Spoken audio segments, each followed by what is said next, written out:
Son ineptos para gobernar, pero buenos para insultar. Y encima, un impostor. Hay que votarlo del país. Yo le estoy preguntando, presidente, por lo que usted estableció su... Cabildeo presenta Lucha Libre, un programa para el ejercicio de la libertad de expresión. Bienvenidos.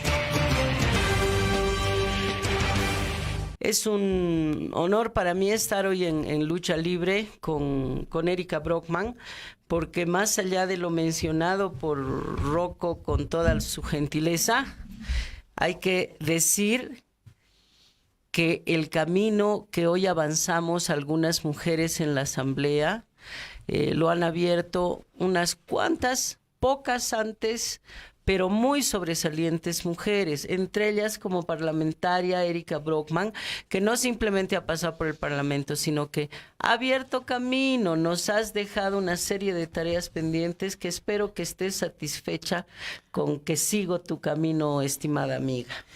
Bueno, mi querida Jimena y Rocco, gracias por los cumplidos. En verdad creo que es obligación de quienes hemos transitado por un camino un poco más largo que las nuevas generaciones. Es una obligación moral y personal seguir participando en el espacio público, independientemente que seamos sí o no militantes de un partido político. Yo hace mucho tiempo que estoy desmarcada de un partido político, no en realidad desmarcada, sino mi partido perdió la sigla y desde entonces soy libre pensante, pero eso no me quita la etiqueta de pensar con preocupación los verdaderos problemas de la política y del espacio público.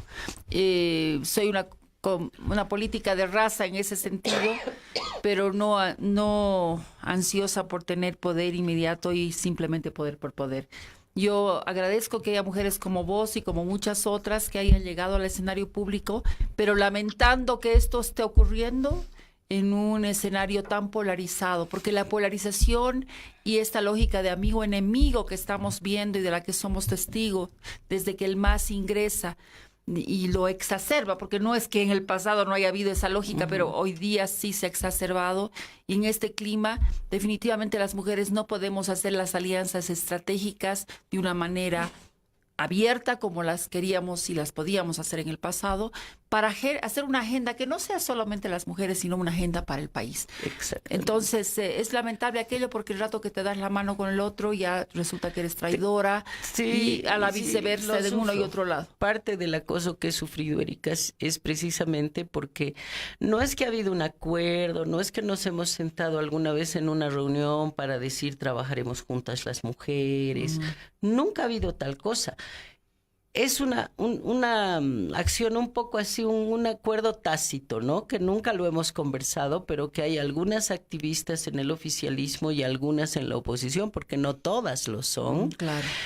Que cuando se plantea alguna acción a favor de las mujeres y actualmente en contra del acoso y la violencia contra las mujeres, ahí se acortan las distancias, que en todo lo demás nos peleamos, nos sacamos la mugre, todo lo que quieras, pero si se trata de respaldar acciones a favor de las mujeres, hemos encontrado, al menos en tanta nebulosa y polarización, al menos una pequeña senda donde se puede avanzar para el país. Eso ha sido, por ejemplo, la creación de la Comisión de Investigación de Acoso y Violencia Política en la Asamblea, de la cual yo soy parte, y además yo la he solicitado en enero. Ha tardado 5 meses en formarse porque habían resistencias dentro del MAS, dentro de UD y dentro del PDC.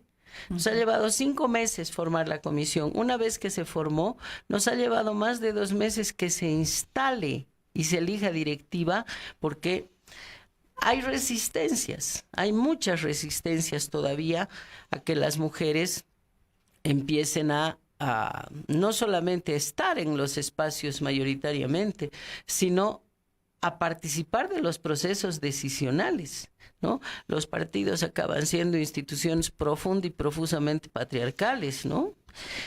Ahí estamos. Yo creo que no es el tema que nos ha traído acá, pero creo que es un buen pie para después tratar los impactos de la polarización y dónde se traducen en otros espacios. Pero yo quiero aprovechar esta circunstancia que me da Lucha Libre para matizar algo que tú has dicho. Yo estoy plenamente de acuerdo con que el tema del acoso y la violencia política en razón de género tiene sus manifestaciones específicas y hay que combatirlo. Es una responsabilidad política de las mujeres que hemos impulsado la presencia de las mujeres en un espacio tan difícil, tan permeado por el patriarcalismo y por la violencia política estructural que existe, que es una responsabilidad combatirla. O sea, como mujeres, una consecuencia indeseada de ese patriarcado que se defiende. No, y es una obligación moral. Pero mi problema está en que siento que algunas veces se instrumentan estas leyes y se las desvirtúa. Yo te voy a poner el caso concreto de Felipa Huanca. Felipa Huanca tenía una denuncia concreta de corrupción por el Fondioc, por la Contraloría.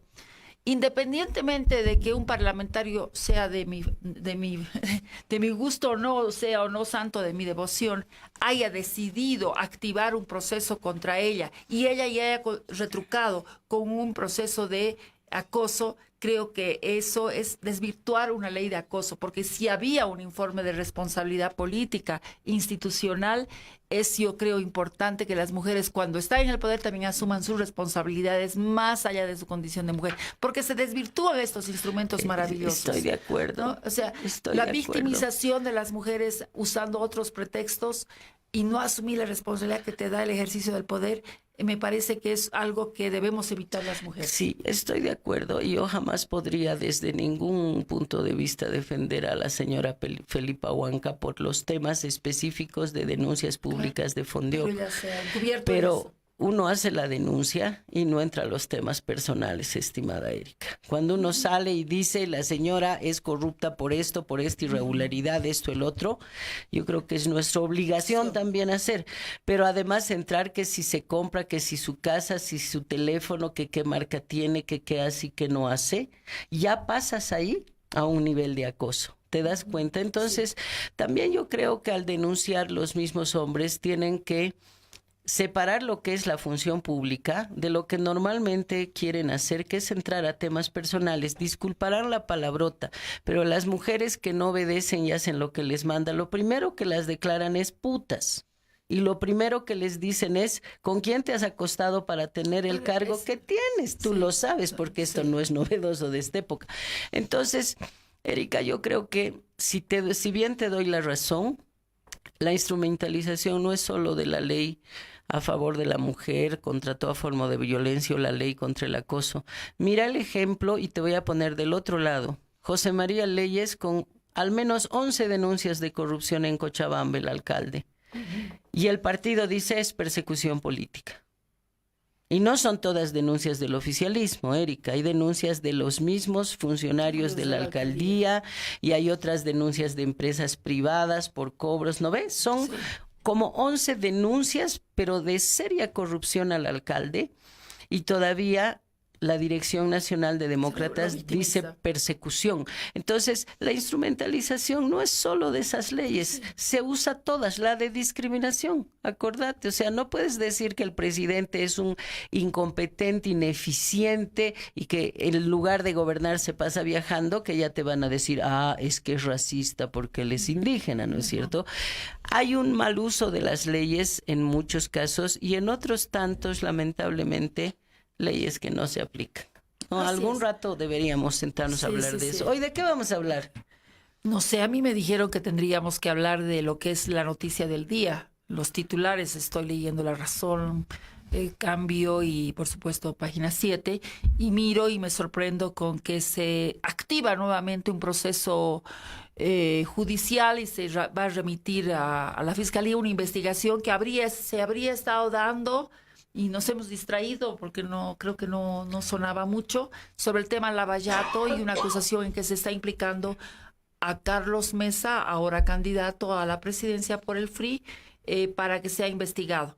O sea, empieza un proceso de judicialización desde la presidencia y esto es vinculado a Lavallato y concretamente a un problema de denuncias vinculadas a la empresa Camargo Correa, que habría hecho la carretera, firmó el contrato de la carretera Roboré El Carmen.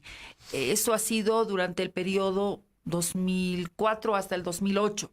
Entonces, más bien a mí me interesaría conocer un poco cuáles son los entretelones para que se haya activado esto, cuando no hace menos de un mes o un mes y medio, el propio presidente, dándose cuenta de la metida de pata, de haber metido un juicio sobre el tema Kiborax contra Mesa, hoy día le activen otro.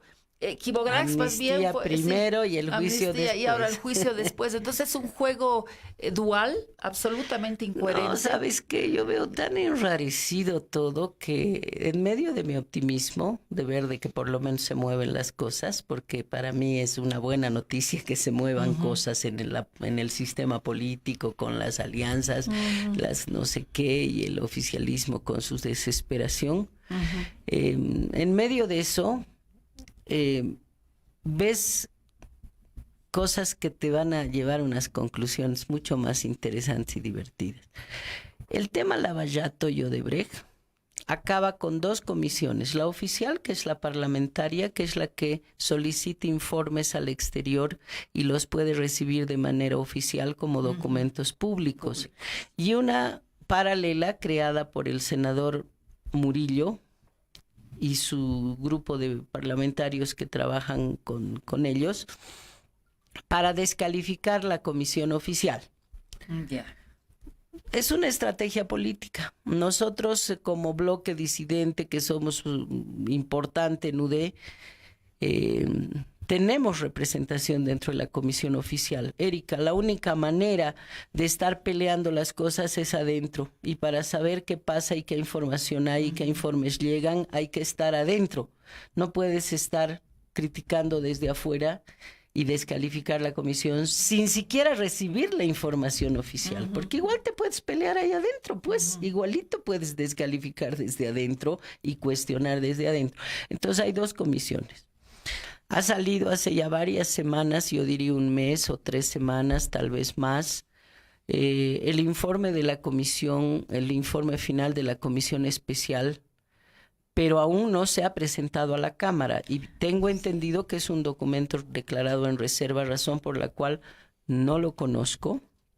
No me llama creo. la atención que se haya filtrado esta información en todo caso. Es que lo que hoy se ha comentado es que ha hecho una declaración la presidenta Susana Rivero.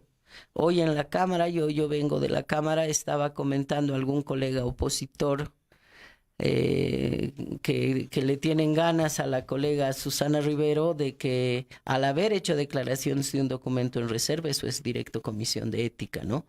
Porque no se podría opinar hasta que sea documento público que se levante la reserva. Me imagino, tú te acordarás, en esos casos se aprueban los informes también en sesión reservada. Así es. Entonces no se puede estar discutiendo un contenido antes. Para mí, mientras no sea documento oficial, acaba siendo nada más que rumores.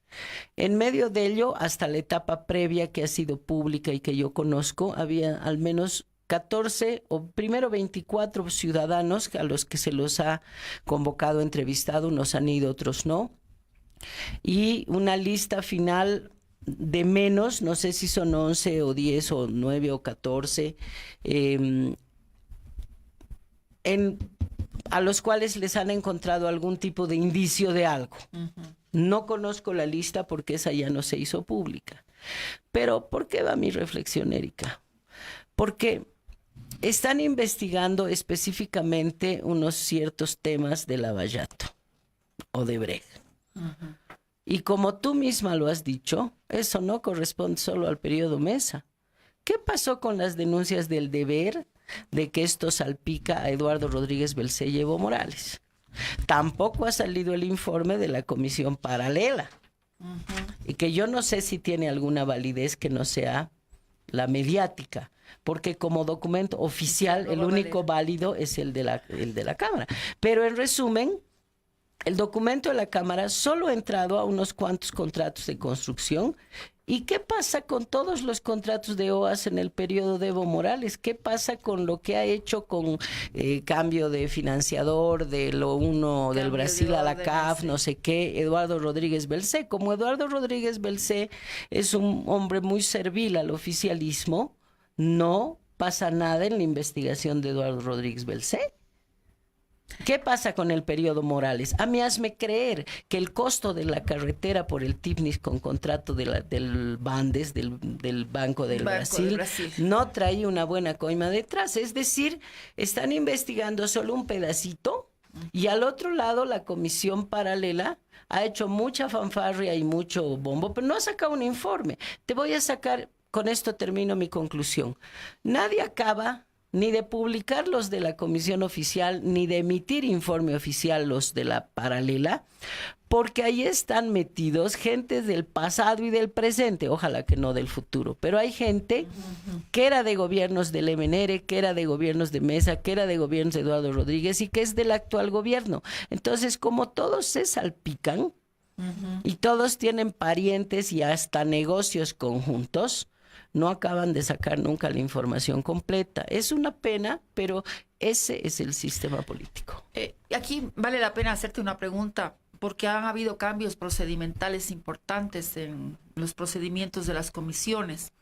A mí me da mucha pena que, no obstante, la oposición, el bloque de oposiciones en la Asamblea Legislativa se sienta muy impotente. Debiera estar en estos escenarios oficiales, pero porque claro, el informe de minoría, entiendo que antes era el informe de minoría, cuando yo era parlamentaria se respetaba, era una referencia institucional que se leía al igual que se leía en extenso el informe de mayoría. Ya después el rodillo podía aplastar a unos, a otros, pero quedaba ese informe como un antecedente de la lucha y la pelea y los argumentos y contraargumentos que se habrían tenido en determinado caso. Ahora siento, y creo que es lo que está sucediendo, de que más bien el salirse por la tangente genera un espacio y un vacío en que para disimular una impotencia y la incapacidad de dar argumentos en el centro de la institucionalidad misma. Y al final, esta polarización del informe oficial legal, más el informe, digamos, marginal, pero de la rebeldía, ninguno tiene legitimidad y credibilidad para la gente. Para la gente, no, para ambos hay sospecha. O sea, se sospecha uno que el MAS ha manipulado uno y el otro. Entonces, qué pena, porque la lucha contra la corrupción, que era parte de la agenda del cambio, tanto se habían llenado la boca del tema ético, ¿ya? Más bien se ha diluido, se ha direccionado de una manera perversa. Es como un embudo, ancho para algunos y muy angosto para otros.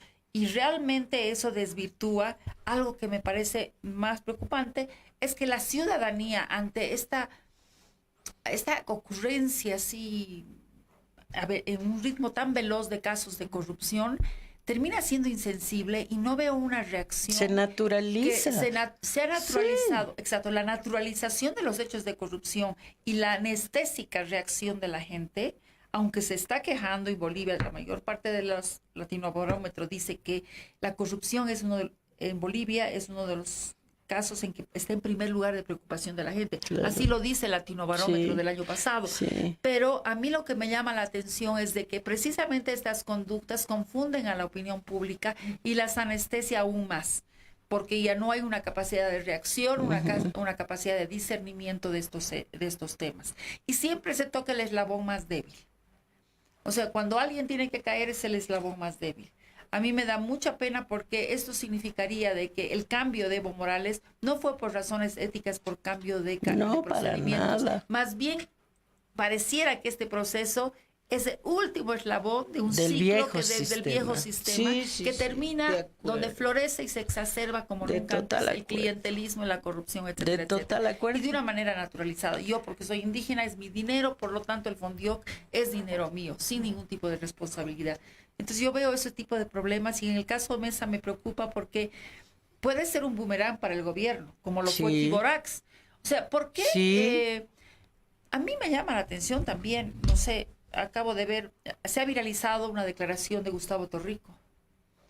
De Gustavo Torrico, en el sentido que habría sido habría sido Habían el MAS el que ha promovido. propiciado la candidatura de Mesa, como si hubiese habido un arreglo debajo de una mesa para decidir que... Pero es que lo mínimo que el MAS tiene que hacer es tratar de descalificar a Carlos Mesa, y una gran forma de descalificar a Carlos Mesa o al Samuel o a cualquiera es diciendo que ellos lo han empujado. Mira lo que pasó con Revilla, ¿no? Que ha salido Álvaro García hace meses atrás respaldando en no sé qué a Revilla, y al tiro empezaron los memes, hay el acuerdo entre Revilla y el MAS. Ya se fue al otro lado. Claro, entonces si ahorita sale Evo Morales y dice que no, que como a Mesa le van a hacer o algo, van a decir, ahí está, a veces su aliado. Generan incertidumbre, ¿no? Generan incertidumbre. Y a propósito de esto, me llama la atención las contradicciones al interior del discurso confusionista deliberado del MAS, porque así como por un lado Torrico dice hemos propiciado, yo te diría sí, se ha propiciado. A través de la ley de organizaciones, además. O sea, la ley de organizaciones políticas con su bala letal de las primarias ha precipitado y ha propiciado que la oposición tenga que empezar a reaccionar teniendo un plan B a la gran resistencia ciudadana por el tema del 21F. O sea, no podías excluir los dos escenarios de reacción. Entonces ellos dicen que estamos propiciando y están alentando además por el otro lado la idea de que están detrás de Mesa. De que están detrás de Mesa. Y no faltan factores del bloque de oposición que tragan esa píldora, tragan ese anzuelo, pero no se dan cuenta que paralelamente Sonia Brito el día de ayer declaraba en Panamericana y decía en una radio muy potente, decía de que es un error de que la oposición piense que, ojo, Mesa está siendo propiciado por el MAS, todo lo contrario. Entonces, generan... Pero yo te voy a hacer un comentario a la mala, ¿no? Sí. Razones por las cuales me gano odios.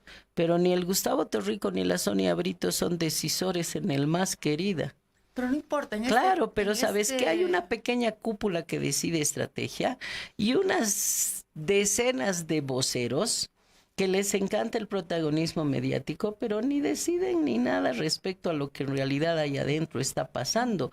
Yo creo que ha habido una decisión muy clara de, una vez llegado el proyecto de ley del órgano electoral, utilizarlo para acelerar las cosas, para inmediatamente tener un adversario a quien cortarle la cabeza, que ese es el objetivo seguro con el informe de Lavallato, y además para de una vez encontrar una vía de legitimación de la habilitación inconstitucional de Evo Morales, ¿no?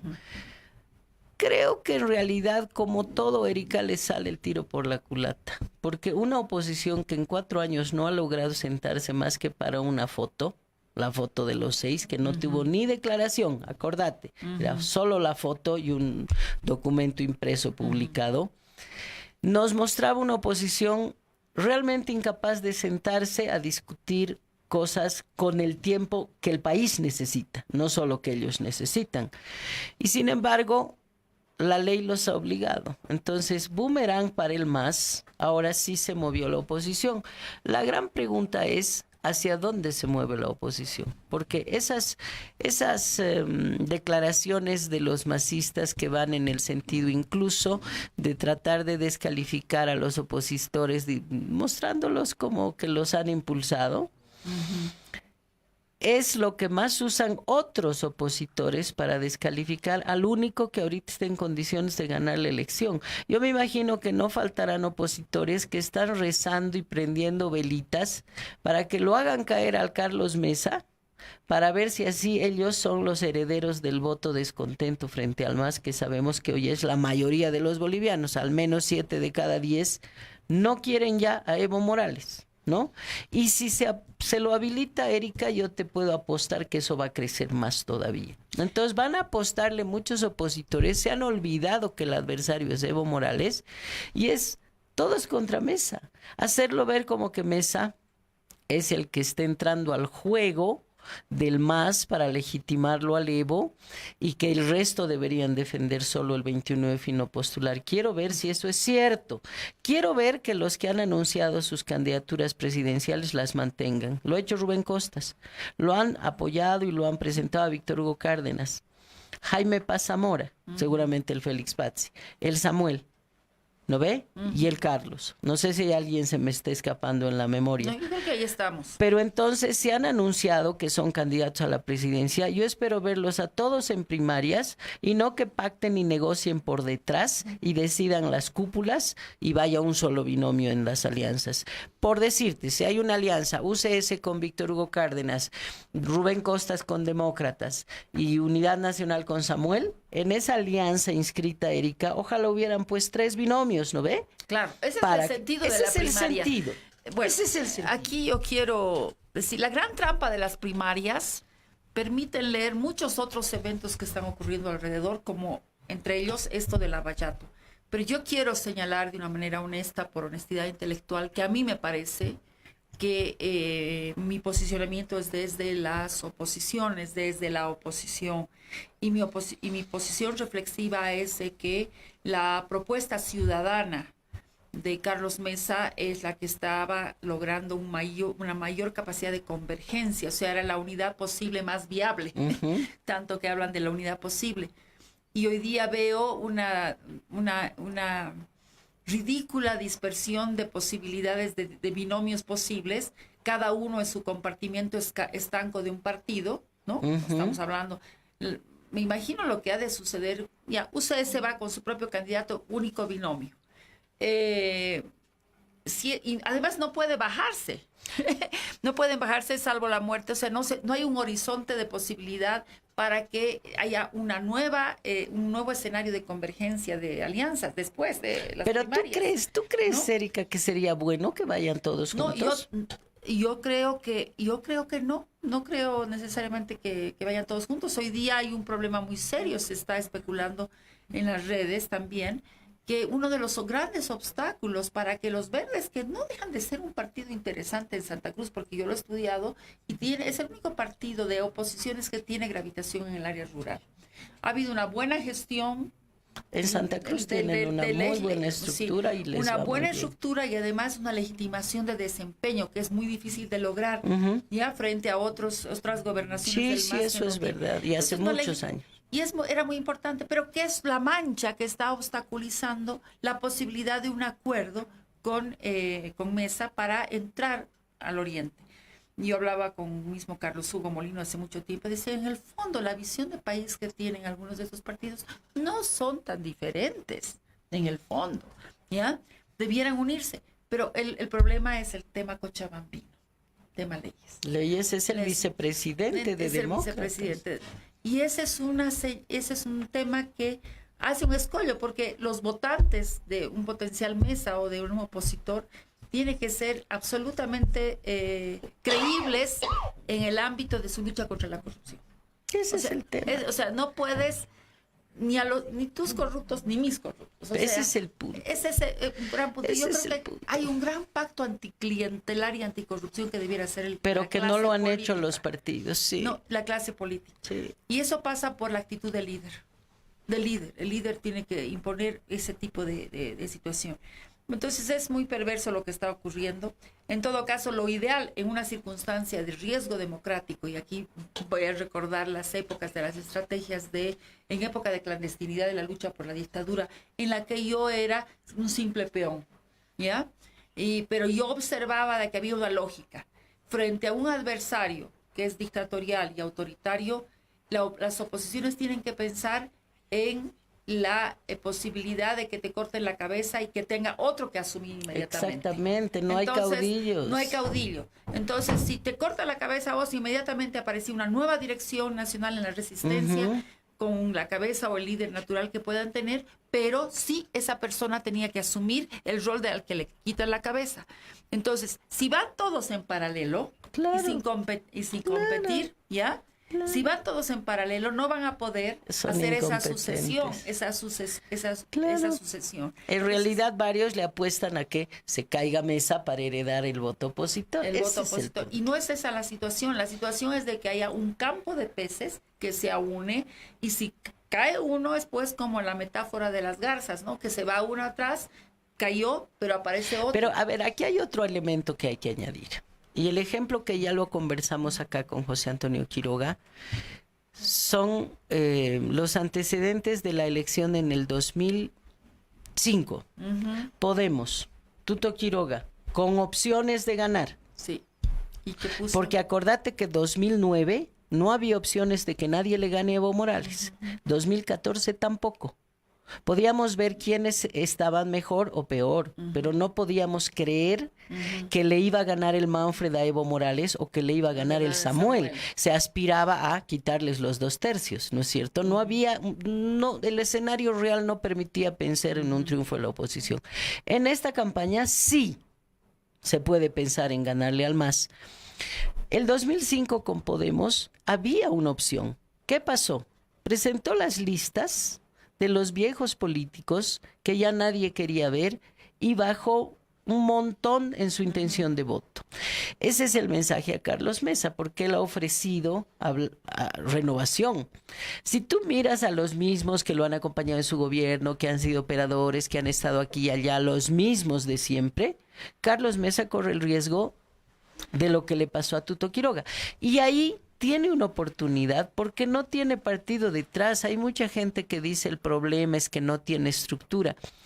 Después de lo que yo veo adentro de la política, y tú lo sabes porque tú has estado muchos más años que yo, sabes cómo es desde adentro, las presiones que hay dentro de los propios partidos, de los dirigentes, de los militantes, de los todos, a la hora de las listas. Ay. Entonces, sabes, ¿no? Es un espanto. Entonces, Carlos Mesa tiene la ventaja de no tener partido. Los partidos están muy mal vistos. Y Carlos Mesa puede decidir listas en base a meritocracia, en base a idoneidad de los mejores hombres y mujeres en el país y no tener la soga al cuello por sus propios militantes, que no tiene, ¿te das cuenta? Entonces, para mí, esa, en lugar de ser una limitación, como muchos la ven, para mí es una virtud.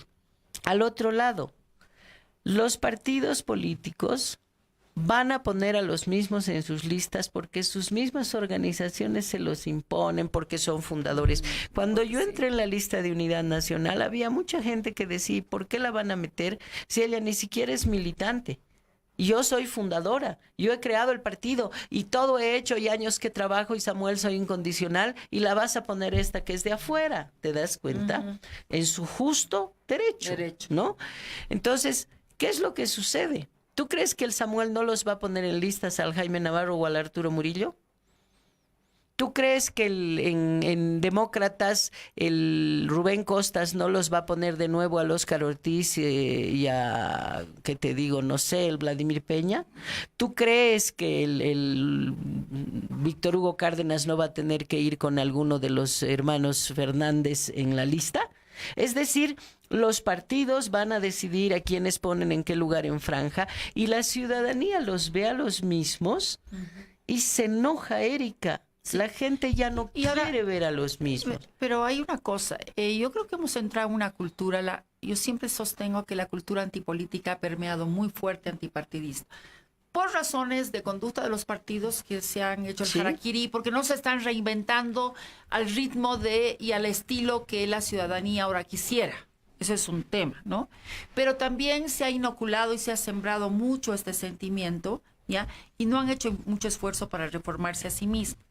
Entonces, mientras exista cultura clientelar al interior de los partidos y el que mande sea el que más memorándum se emite si tiene un espacio de poder y no el que mejor ideas traiga, evidentemente se desvirtúa hasta la democracia interna, que es el pretexto de las primarias. Se desvirtúa, democracia interna, yo diría, es una utopía cuando el que manda es el que tiene más dinero para hacer su campaña y para traer gente en camión, porque eso yo lo he vivido, y pagar para que se inscriban en los libros. Quiero ver yo qué es ¿cuánta gente va a ir a votar de los partidos a las primarias? Porque creo que hay una gran cantidad. Imagínate en el MAS, que los han obligado a inscribirse. Claro, yo les diría a muchos de ellos que están obligados que por dignidad, si realmente se respeta el secreto individual de la militancia, puedan votar nulo, ¿no? O directamente en blanco. Si realmente se han sentido obligados por dignidad, pueden resistirse y decir, bueno, yo, por lo menos mi voto en la interna va a ser negativa. O sea, voy a votar nulo. Y veremos cuántos nulos pueden salir. Ahora, yo no recuerdo, pero creo que en el reglamento no está que les van a dar certificado de sufragio, ¿no? Espero que no, porque si no a todos los empleados públicos al día siguiente les van a decir, ¿dónde está tu certificado de sufragio? Igual pueden votar nulo. No, pero igual pueden votar nulo, salvo que se les pida una fotocopia y no se haga la vista gorda la fiscalización del Tribunal Supremo Electoral y los TEDs, los tribunales electorales departamentales. Es sobre todo, esa es la mayor preocupación. A mí también. Generan los TEDs y hay sus operadores en el territorio, ¿ya?, que permitan que saquen la fotocopia y estén obligados a sacar una fotocopia en el recinto para mostrar que su voto efectivamente ha sido el que se ha ordenado a nivel central del partido. Pero a mí me da mucha pena que estemos haciendo esta payasada de las primarias. ¿Por qué motivo? Porque no hay cosa más linda que ver una primaria en un partido institucionalizado o una coalición institucionalizada. A mí me ha tocado ser testigo del debate entre Soledad Alvear y Michelle Bachelet cuando le tocaba teóricamente al Partido Demócrata ser el que le toque en la alternancia la presidencia después de Lagos.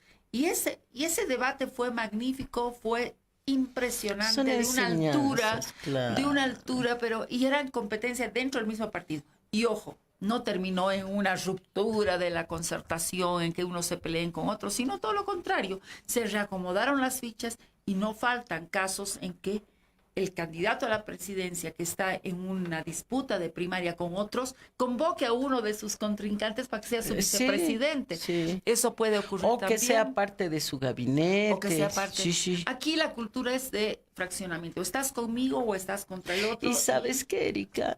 La mediocrización de la política, cuando las cúpulas no eligen a sus mejores cuadros, sino a los más serviles, a los más yuncus, a los que más les responden, a los que hacen lo que se les manda. ¿Tú crees que dentro de cada uno de todos los partidos que estamos mencionando no hay buena gente? Yo creo que ahí está el punto. Hay mucha gente valiosa. Yo conozco mucha gente valiosa en Demócratas, algunas tienen su espacio, conozco mucha gente valiosa en Unidad Nacional. Y cuando tú dices, ¿por qué Carlos Mesa? Es la paradoja, ¿no? Partidos sin líderes, pero líderes sin partido, el caso, ¿no? Entonces, partidos que van buscando un líder para que sea su candidato. Esa es la gran paradoja y contradicción. Yo entiendo que un Carlos Mesa, para no tener esa camisa de fuerza, de estar rodeado y atosigado por las lógicas partidarias de poder, que son disputas naturales, haya tenido que optar por una sigla que, digamos, está vacía en términos, una sigla de alquiler, como lo hizo el MAS en su momento. Claro, ¿no? Porque el MAS no era MAS, eso era de los falangistas. Era de los falangistas, qué paradoja. Entonces el FRI sobrevivió y me parece interesante porque así no tiene un margen de libertad. Pero otro elemento que tenemos que analizar en esta posibilidad de alianzas es esta contingencia, juicios, porque te pueden quitar la cabeza. Entonces, ¿quién viene después?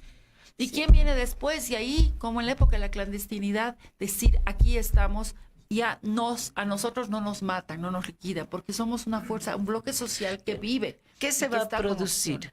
Tengo una colega, Isabel Bustamante, que dice, esta va a ser la campaña más sucia que haya visto en toda mi vida. Ella es mucho más jovencita. Y te puedo apostar, se lo firmo a la Isa, va a ser una campaña tremendamente desagradable de guerra sucia. Vamos a ver por todo lado guerra sucia. Al parecer, Carlos Mesa va a ser la víctima de los propios opositores si es que van por separado. Si van juntos, tú lo puedes relatar con más detalles que yo, ¿Cómo son esas negociaciones cuando es entre varios partidos para una elección? Es por cuotas, es para definir dónde pones tú, qué hago yo. El paquete completo. Es una pena. Entonces, Carlos Mesa, ponerse la soga al cuello con los partidos para tener que hacer campaña y poner su cara para que luego en las listas pongan a los yuncos que la gente no quiere ver, es muy, muy jodido, ¿no ve? Entonces, va a ser una campaña odiosa. ¿Cuál es el resultado que va a haber? Que la gran mayoría de la gente apague el televisor, cambie el dial y no quiera ver el periódico y en las redes sociales se salten todo lo que sea política.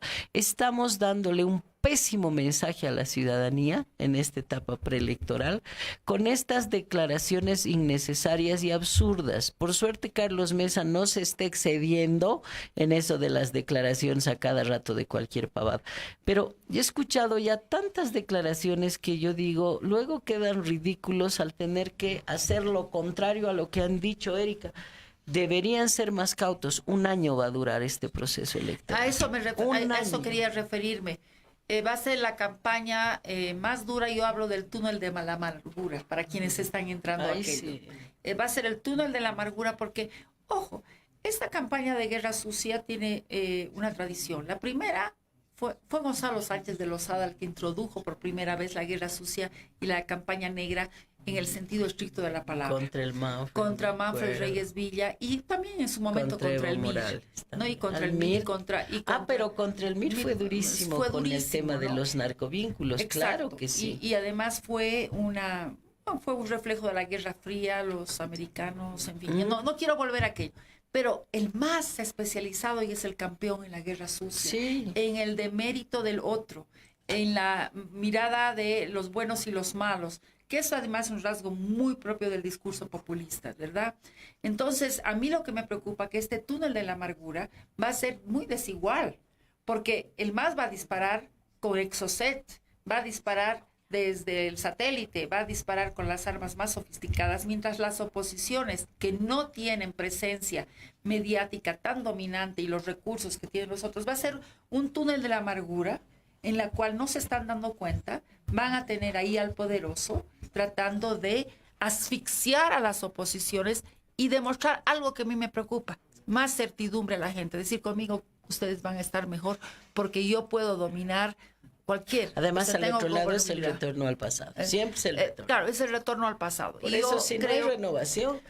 Si no hay renovación. Ahora, ojo, hay mucha gente joven que llega a nombre de renovación. El MAS llegó a nombre de renovación y exacerbó las cosas. O sea, yo tampoco estoy con la cultura del desechable, la Coca-Cola desechable, que es una cultura muy capitalista, ¿ya?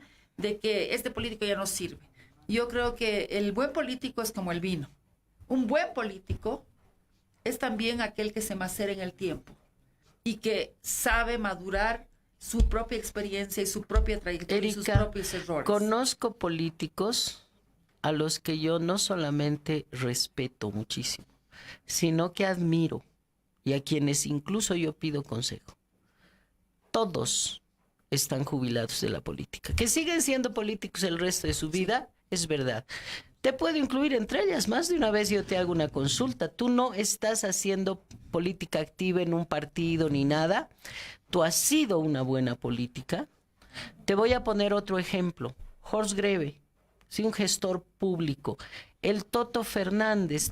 Tenemos varios amigos comunes a los que uno los puede llamar y pedir un consejo porque los puedes escuchar. ¿Te das cuenta? Lamentablemente yo no veo a ninguno de esos en ejercicio. Sí, es que lo que pasa es que la polarización actual nos espanta. No sabemos lidiar y navegar en aguas turbulentas como las que están ahora. Por eso es que me parece una contradicción que digan Carlos Mesa es poco valiente. No, pues cuando más bien el meterse valiente en esta piscina hay que ser muy corajudos. Lo que quizás es demasiado hiperracional. Entonces mira todas las cosas, los pros, los contras de una manera muy... Eso está bien, pero en un político que tiene voluntad de poder, a veces ese racionalismo... Y además los tiempos en política son bien acelerados. Y además estamos hablando de un año que va a ser tortuosísimo. Sí. Y yo quisiera que la gente no haga caso, empiece a ser un poco más impermeable a toda esta información contradictoria que les va a llegar de uno y otro lado.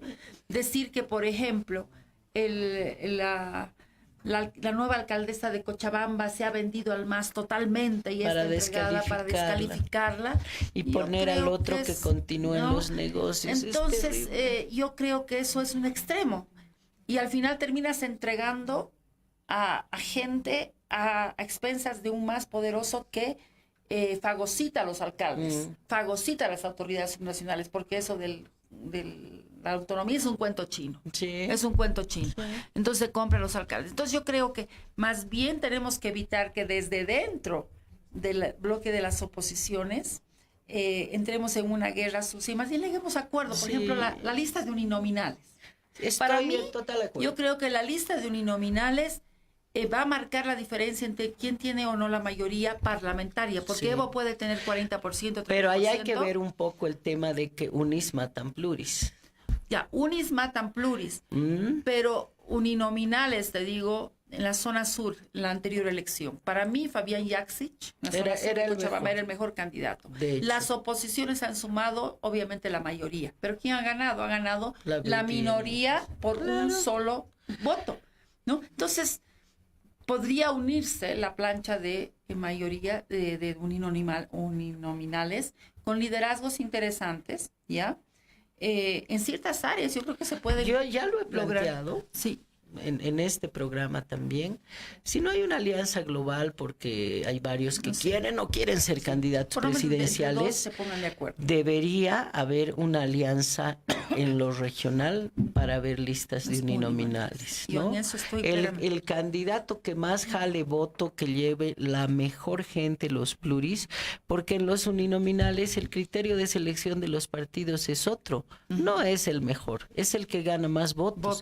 Y no siempre los mejores son los que ganan votos, Erika, eso hay que ser conscientes. Te voy a poner el ejemplo de un colega del Movimiento al Socialismo, que por suerte no lo veo hace muchísimo tiempo en el hemiciclo, Rubén Chambi, que lo mandaron a ética, tiene no sé cuántas denuncias penales, avasallamiento, estelionato, dicen que hasta intento de homicidio, yo no he visto el expediente, y él es diputado uninominal por la zona de Viacha. Ha ganado, creo que con más del 60%, 68% de los votos. Es decir... El voto lineal también con el presidente, ¿no? Claro, pero lineal o no, los pobladores de esa circunscripción votaron por un hombre que tenía una serie de juicios penales. ¿Te das cuenta? Entonces, lo primero que yo, y con esto quisiera, ya se nos van los minutos, muy rápido es, ¿no? Se pasa volando. Es que los ciudadanos tienen que averiguar y fijarse en las listas, no solo en la cara del caudillo en la papeleta, ver quiénes los acompañan en senadores, en diputados y en uninominales, y ojalá verificar que no tengan cola de paja, que no tengan prontuario, porque muchos no tienen sentencia, Erika, pero tienen decenas de procesos. Yo tengo un colega en mi propia bancada que tiene al menos solo en La Paz 17 procesos penales. Me han dicho que en 19 más en Potosí. Hay otros que tienen 14 procesos penales, 11, otros 4, otros 7. Estoy hablando de oficialismo y oposición.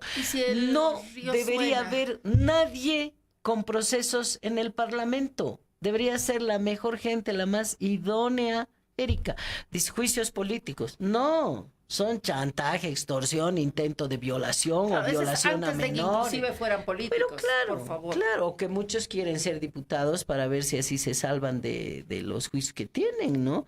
Hasta instigación al suicidio, cosas terribles. Entonces, lo que yo les digo es que no podemos ir a las urnas mirando solo la foto de los caudillos. Lean programas y revisen las listas e infórmense para saber que con el voto a presidente de repente estás metiendo una lista de gente que unos son con título o con currículum y otro con prontuario. Sí, esa es una demanda que creo que hay que verla. El pedir que la gente vea los programas es a veces pedir peras al olmo, porque mi experiencia política dice, todo el mundo pide programas. Y nadie los lee. Sí. Hoy día el propio gobierno dice la Agenda 2025. La Agenda 2025, por favor, es hora de desmontarla. Es una agenda desarrollista que tiene muchos puntos a favor, otros contras, el copy-paste de la Agenda de Desarrollo Sostenible de Naciones Unidas. Sí. Cualquiera la puede ejecutar. No tiene ningún misterio, ni es revolucionario. Pero lo que sí es importante, generar sensación de certidumbre y sensación de que se va a revertir la impericia, la deshonestidad, la mediocridad y la improvisación de lo que ha significado esta época de bonanza. Eso es importante. Y obviamente también un consejo a Mesa es de que hay una realidad corporativa, hay una realidad que tiene que ver no solamente con los códigos de ciudadanía que él está hablando, modernos de los que él está hablando, de una ciudadanía radical, pero también hay que tomar en cuenta ese nicho de gente que todavía ensalza lo corporativo, y hay que hacer una transformación en ese mundo corporativo tan fregado. Yo creo que este juicio va a volcarse en contra del propio gobierno. Sí, yo estoy seguro. ¿No? Porque es desorejado, es impertinente, inoportuno.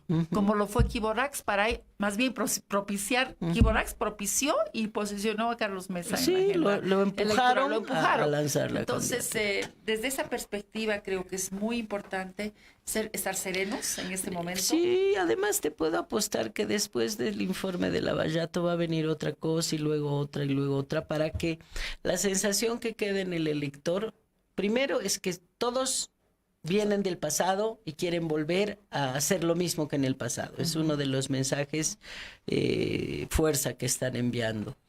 El otro es sembrar la duda. No es probarte que eres corrupto, sino denuncia de una cosa, luego de otra, luego de otra, luego de otra, luego de otra, para que los ciudadanos, tantas cosas que había hecho, que se te quede en la cabeza que había sido, ¿no? Van a ser muchas estrategias y todas muy desgastantes. Lo único que queda que el ciudadano piense, en algunas paredes se lee el grafití. ¿Y quién después del Evo? Como si no hubiera nadie. Y yo lo que les quiero decir es que cualquiera es mejor para mí que el presidente Morales. El presidente Morales, más allá de su tinte autoritario, de ser un misógino, es un hombre que muestra grandes limitaciones. Él mismo lo dice con frecuencia. No entiendo esto, no entiendo aquello. El presidente ha logrado, por las condiciones adversas y por la barbaridad de que no todos tienen igual acceso a oportunidades, una formación muy limitada, Erika, ¿no? Entonces, obviamente tú tienes un Víctor Hugo Cárdenas, un pedagogo con mucha escuela, un académico. Sí. No conozco el currículum de Rubén Costas, la verdad, sé que viene del sector lechero y ha sido dirigente cívico, no puedo hablar mucho de él. Carlos Mesa, un intelectual, un académico, Samuel, un empresario exitoso.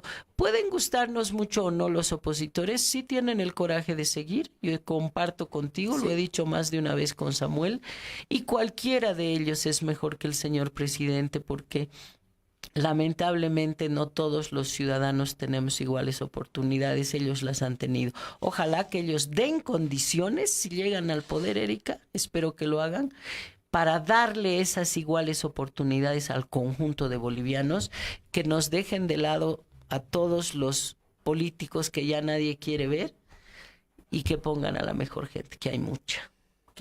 Y bueno, yo para terminar el tema, Bolivia no es la misma y que nadie se trague la píldora que vamos a volver al pasado. El neoliberalismo nunca llegó a calar hondo en el imaginario nacional, por eso se cayó, además tenía muchos problemas. Entonces yo creo que si hay algo que decir, rescatar, es que quienes han sido los excluidos de antes hoy día están compitiendo y que compitan pluralmente. El tema de la inclusión ya no es un monopolio del MAS. No, y tampoco es por cuestión étnica, es capacidad. No, sí. Como si no hubieran aymaras y quechuas muy capaces, guaraníes muy capaces. Por favor, Pedro, Portugal. Hay un grupo, una élite importante de aymaras interesante. Bueno, creo que en eso hemos avanzado y no se puede retroceder. La historia, el reloj no puede ir atrás. y también nos están llamando la atención. Ya estamos hemos en hora. cumplido Se nos acabó la hora. el tiempo. Ha sido Muchísimas un gracias. gusto. A ver si nos juntan pronto. Otra sí, vez. un gusto. Otra vez. Gracias. Buenas tardes a todos. Buen provecho.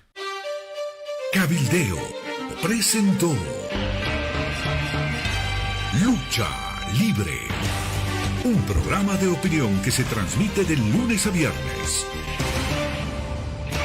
Gracias por su sintonía.